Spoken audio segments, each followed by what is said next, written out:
구독, 좋아요. 체감 물가라는 것은 결국 이게 국민들로 하여금 어느 정도 체감이 되느냐, 이게 굉장히 중요한 건데, 물가도 심각하다 합니다. 소비자원이 서울 외식 8개 메뉴 평균 3.44% 올랐다는 거예요. 특히나 칼국수, 삼계탕 등은 상승 폭이 이제 1, 2위로 서민 부담이 더 커지고 있다라는 것인데, 메뉴 보시면은 김밥, 김치찌개, 냉면, 칼국수 등 서민 메뉴 전반적으로 다 상승했어요. 그냥 우리가 밖에 나가서 먹는 메뉴들, 한식들 그죠. 많이 먹잖아요. 네. 다 전반적으로 올랐다는 것인데, 지금 뭐 안 오르는 게 없어요. 환율 오르고, 집값 오르고, 이제 물가도 오르고 있습니다. 네. 물가는 또 왜 이렇게 뛸까요?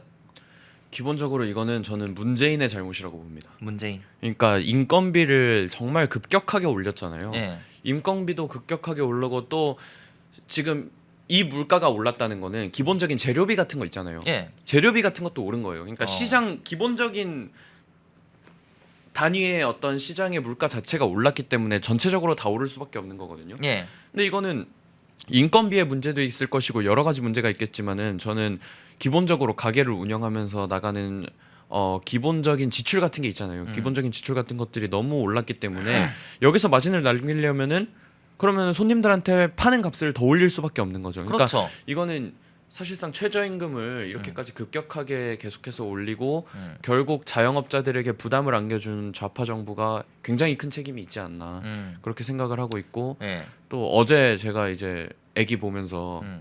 애기 밥을 먹여야 되는데 예. 설렁탕을 좋아해요. 예. 설렁탕, 애기가 설렁탕 네, 좋아해요? 좋아해요. 그래서 어제 제가 설렁탕 하나 그리고 제가 먹을 거 뭐 곰탕 하나 이렇게 시켰는데 예.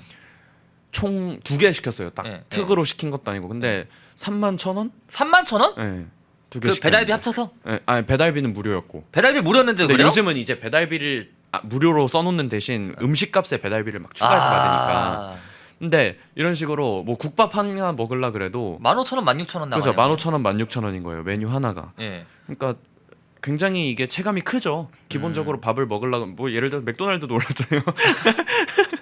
맥도날드. 네, 예. 햄버거 하나 먹으려 그래도 예전에는 뭐 햄버거 1시간 일하고 햄버거 먹어야 되지 않겠냐 해서 막 최저임금 뭐 맞아요. 그랬어요. 5,000원 옛날에 막 맞아요. 이랬던 시대가 있었는데 이제는 뭐 세트 하나 시키면 거의 10,000원 돈, 거의 뭐 8,000원, 9,000원. 10,000원 넘어가는 것도 있고. 제 기억으로는 제가 이제 학창 시절에 그때 런치 세트가 3,000원, 4,000원이었어요. 런치 맞아요, 세트 맞아요. 메뉴가. 네, 근데 지금 뭐 거의 3배. 맞아요. 그때 감자튀김도 1,000원이었고. 그쵸. 그리고 사실 근데 이 소위 말하는 패스트푸드 있잖아요. 네. 오히려 더 싸. 한식보다 더 싸요. 한식은 막 저도 오늘 방금 외식하고 그 회사 근처에서 먹고 왔는데 12,000원, 14,000원 막 이래요. 맞아요. 예. 기본적으로 먹으려면은 그러니까 예전에는 회사 같은 데서 식비 책정할 때도 예. 한 10,000원은 해야 된다. 예. 그러니까 8,000원인 회사들에서 예. 예. 그래야지 뭐 밥 먹고 커피도 한 잔 한잔 정도 하고, 예. 하지 않느냐.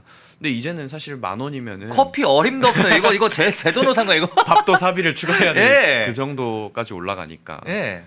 참 이게 물가가 굉장히 오르고 있는 것이, 음. 그러니까 이래서 정책 기조가 굉장히 중요한 거거든요. 예. 그러니까 왜냐면 체감이 되기 때문에. 이게 맨날 정치인들이 뭐 민생 타령하지만은 실질적인 민생을 돌보는 것은 어쨌든 이 민생 타령하는 정치적 구호가 아니라 예. 정책 기조에 반영이 돼야 되는 거거든요. 그렇죠. 근데 이 정책 기조들이 전부 민생과는 거리가 멀게 책정이 되다 보니까 일반적으로 우리가 체감할 때 굉장히 살기가 어려워졌다, 팍팍해졌다라는 얘기가 나올 수밖에 없는 거죠. 지금 채팅 보니까 네, 민경님은 환율 때문에 이제 미국산 소고기도 비싸지겠다. 뭐 당연한 겁니다, 이거는.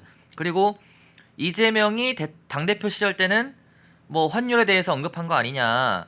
예, 뭐 이런 식의 채팅도 해주셨는데, 그러니까 이제 그랬었죠. 환율 뭐 나라가 위기다, 국가 비상 뭐 이런 식으로 네네네. 언급을 했던 걸로 기억하는데, 지금 뭐 환율 오르고 물가 오르고 또 집값 오르고 뭐 다 오르고 있잖아요. 맞습니다. 월급만 안 오르네. 이런 상황인데, 아니 그러면은 이거는 소위 말하는 집권 여당이 더 막 나서야 되는 거 아니에요? 이거는 오히려 목소리 높이면서. 그죠. 사실 그러니까 이게 결국 행정은 정부가 한단 말이에요. 행정부가 합니다. 행정부가 하기 때문에 실질적인 권한을 가지고 움직일 수 있는 건 행정부예요. 그리고 예. 그거를 국회에 동의를 구하는 거죠. 예. 근데 국회에 동의를 구하면은 지금 이재명 정부에서 국회에 동의를 구하면 국회에서 동의를 안 해주겠어요? 예. 민주당이 압도적 다수당이기 때문에 해줄 수밖에 없는 상황이란 말이에요. 그럼에도 불구하고 이 사람들이 여러 이런 작태를 보이고 있는 것은 사실 이거를 별로 해결할 마음이 없는 것이 아닌가. 아니 지금 그러면은 뭐 국민들이 뭐 고통에 허덕이든 말든 지금 자영업 실업률도 굉장히 좀 많지 않나요? 그 폐업률 자영업 폐업률. 그죠. 그러니까 이게 오히려 지금 오히려 정부는 그런 얘기를 하잖아요. 뭐 얼마 전에도 그 이재명이랑 뭐 몇몇 수석들이랑 뭔 뭐 얘기했나요? 또 카이스트 나온 대학생이 뭐 질의하고 뭐 답변하고 그런 영상을 봤는데 그건 뭐 과학자 분야였지만 어쨌든 그거를 저는 좀 크게 봤어요. 그거를 과학자에 대한 주제였지만 포괄적으로는 무슨 얘기냐면 뭔가 도전을 하다가 실패했을 때 예를 들어서 창업을 하다가 실패할 수 있잖아요. 예. 창업을 하다가 실패했는데 그 사람이 다시 재기할 수 있게 해줘야 되는데 또 실패한 사람이 다음에 창업했을 땐 성공할 확률이 높으니 뭔가 할 수 있게 해줘야 되는데 그게 너무 지금 사다리가 없다. 그런 사다리를 좀 놔줬으면 좋겠다라는 것이 이제 학생의 그 질문이었군요. 학생의 질문이었어요. 과학자 영역에서, 예, 예, 카이스트 과학자 영역에서. 근데 어쨌든 전 포괄적으로 해석을 했으니까. 근데 그런 것들에 대한 어떤 여러 대비책들, 안전망들을 마련하겠다. 또 그런 것에 대한 지원도 강화하겠다라는 취지의 답변을 이재명이 했어요. 예. 당시 했는데 정작 실질적인 정책들은 아무것도 나오지 못하고 있거든요. 발표되는 것도 없어요. 이 사람들 뭐 그 국무회의 공개적으로 한다 그래갖고 보면은 무슨 얘기하고 있느냐.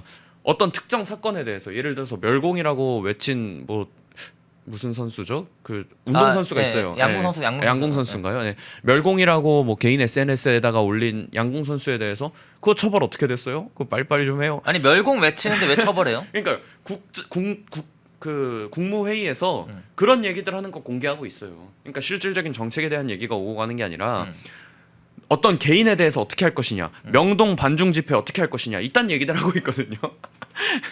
이거 뭐 영업방해로 처벌할 수 없. 아니 집회 결사의 자유가 있는 나라에서 명동에서 반중 집회를 한다 그래가지고 영업방해로 처벌을 한다? 이거 도대체 이 발상은 어디서 나오는 것인지. 네. 그리고 자기는 자기의 혐의에 대해서 항소조차 못하게 만들어놔 놓고 오히려 젊은 청년들 자유를 외치는 청년들에게는 범죄자로 만들려고 하고 있잖아요. 이 자체가 사실 지금 정부의 수준을 보여주는 것이 아닌가. 예.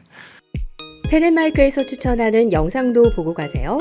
다른 영상도 즐기시려면 구독 버튼을 꼭 눌러주세요.